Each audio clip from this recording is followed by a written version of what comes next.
Our new jam in a Jiffy, now with vitamin C. I'm Candy, and this is Braylon, and today we're going to be talking about our new jam in a Jiffy formula that has vitamin C. Alright, Braylon, what do we need to make this? Okay, so it's super simple. All you need is 2 pounds of fruit, a half cup of water, and jam in a Jiffy. And can you use any fruit? We have blueberries, strawberries, kiwi. Yeah, you can use any fruit to make jam in a Jiffy.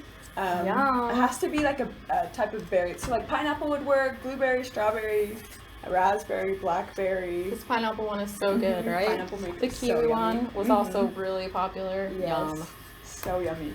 But today, so we've got, this is 2 pounds of strawberries, and we've just used the blender to cut it up. You can also use a knife to cut it up on the cutting board, or just a quick chop. Oh yeah, this is so cool. So fast. You just chop it up to whatever consistency you want. Because what would you want it maybe more choppy? I guess what I'm saying is what would you use it for to make it less or more so texture? You'd want it, I would say you'd want more fruit pieces in like a topping, a waffle topping, yes. Oh or my gosh, ice cream so topping, but for like a jam you might want it smoother so it spreads out smoother. Or like a filling for a cake or something, maybe more smooth. Yep.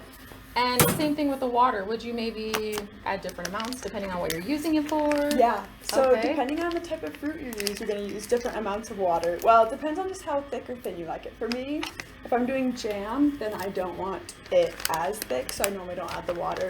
But like if you're using fresh peaches that are super ripe, you probably won't want to add the water either, just because there's a lot of juices in there. Makes sense. So you just add in the whole package, super easy.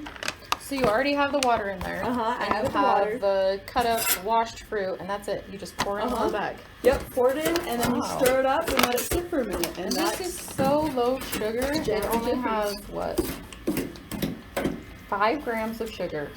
And it's gluten-free, GMO, non-GMO. What else? Oh, and no cooking. You really don't have to cook this. No, you really don't have to cook it. It's super nice because you can make your own organic jams, too.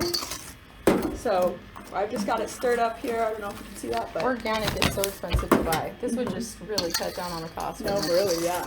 So you just stir it up and then just let it sit. And that's it? We're done? That's it. That's amazing. Done, and how do you store something like this? So it stores pretty well in a plastic container. You can store it in the freezer, like a freezer jam, for about 6 months. And then when you're ready to use it, you just take it out and thaw it, and you can use it as jam, ice cream topping, cake filling, just really. Could you store it maybe like in individual bags or something like that if you want smaller portions? Yep, you can store it in individual bags. All right. Okay, well, thank you, Braylon. Look forward to our next video, which will talk more about how to use it and different applications. We'll see ya.